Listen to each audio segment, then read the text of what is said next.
이 시기에는 깊은 수면과 달리 뇌가 활동하며 생체작용이 끼어 있을 때와 비슷합니다. 해몽법이라고 해서 어떤 내용에는 어떤 정해진 해석을 하는 것은 획일적인 것이죠. 꿈이 우리의 문제를 이해하는데 놀라운 열쇠임을 보여주었죠. 마인드 닥터. 안녕하세요. 마인드 닥터입니다. 우리는 밤의 방문객인 꿈을 보고 겪습니다. 저는 생생하고 반복되는 꿈은 그 의미가 있다고 여겨 꿈 일기에 적어 왔습니다. 꿈을 적는 분 있으시죠? 해몽, 즉 그 꿈의 의미를 이해하려고 고민한 적은 누구나 있을 것입니다. 꿈의 해석에 바람직한 방법은 그 이미지를 여러 번 떠올리고 자유연상을 하며 꿈이 자신에게 말해주려 하는 것을 깨달으려 애쓰는 것입니다. 꿈의 이미지들은 사실 비논리적이고 황당하죠. 야릇한 내용도 있고 상식의 틀을 벗어나고 도덕성이 의심되며 부조리하고 애매하지 않습니까? 하지만 가치가 없고 의미가 없는 것은 아니라고 생각합니다. 의식과 생각의 찌꺼기에 불과한 것이 아닌 것이죠. 꿈은 한낮의 세계와 지하 세계가 교차하는 장소라고 생각합니다. 꿈은 메시지입니다. 무의식이 우리에게 보내는 신령한 메시지인 것이죠. 꿈은 길잡이입니다. 삶이 한쪽으로 치우칠 때 깨닫고 교정하라고 은밀히 속삭여주는 길잡이 말입니다. 매일 맞아야 하는 손님인 그 꿈은 그림자 같고 유령 같습니다. 꿈을 꾸지 않는다는 사람도 있지만 사실은 누구나 꿈을 매일 꾸는 편입니다.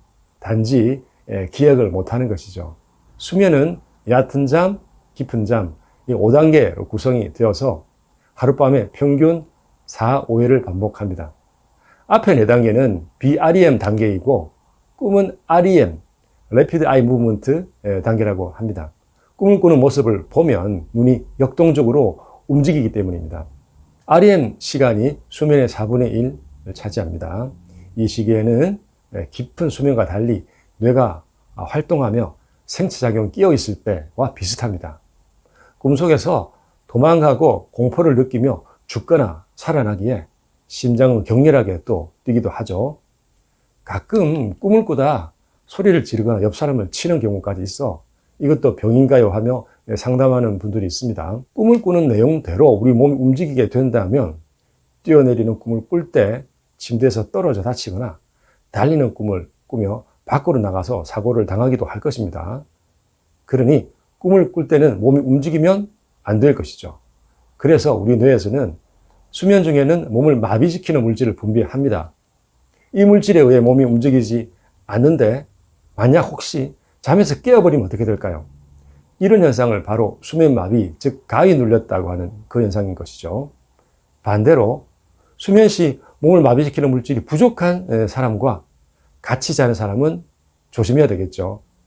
그 사람이 언제 손과 발이 날아올지 모르니까요. 자다가 휘두르는 주먹에 맞아서 남편을 끌고 오는 부부가 있습니다. 아내는 남편이 고약한 잠버릇이라며 화를 내고 남편은 난 잘 모르지만 꿈이 평소 많다고 하며 멋쩍어 하기도 합니다. 자다가 벌떡 일어나 극심한 불안 상태를 보이는 야경증과 말을 하고 걸어다니는 몽유병은 꿈을 꾸는 시기가 아닌 난-REM 시기의 깊은 수면 상태에서 깨어나는 것인데 아직 그 정확한 원인은 밝혀지지 않았죠. 꿈은 많은 것을 내포하고 있는데 우리가 모를 뿐입니다. 저의 꿈일기는 필체가 지렁이 같고 가는 방향도 삐뚤삐뚤합니다. 잠에서 깨어 머리맡에 공책을 끌어다 제대로 눈도 뜨지 않고 쓰기 때문입니다. 일어나서 의식이 주인이 되면 꿈은 달아나 버리기 때문에 머리맡에 노트를 두고 자고 깨면 바로 쓰는 것이 좋습니다.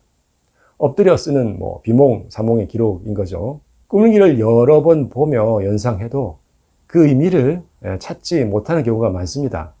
어렵고 끈기가 필요한 작업인 거죠. 시그먼트 프로이드는 저자 꿈의 해석에서 꿈을 무의식으로 들어가는 관문이라고 했습니다.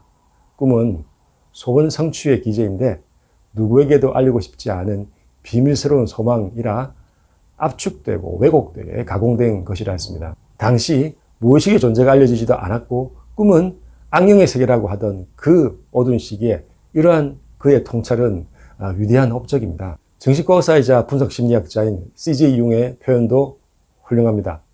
꿈은 무의식과 의식의 조화와 통합을 위하여 내면 상황을 전체 정신이 상징적으로 그려주는 정신의 보고라고 했습니다. 신화는 집단이 꾸는 꿈이라고 하였는데 개인이 꾸는 꿈은 자신의 신화일 것입니다.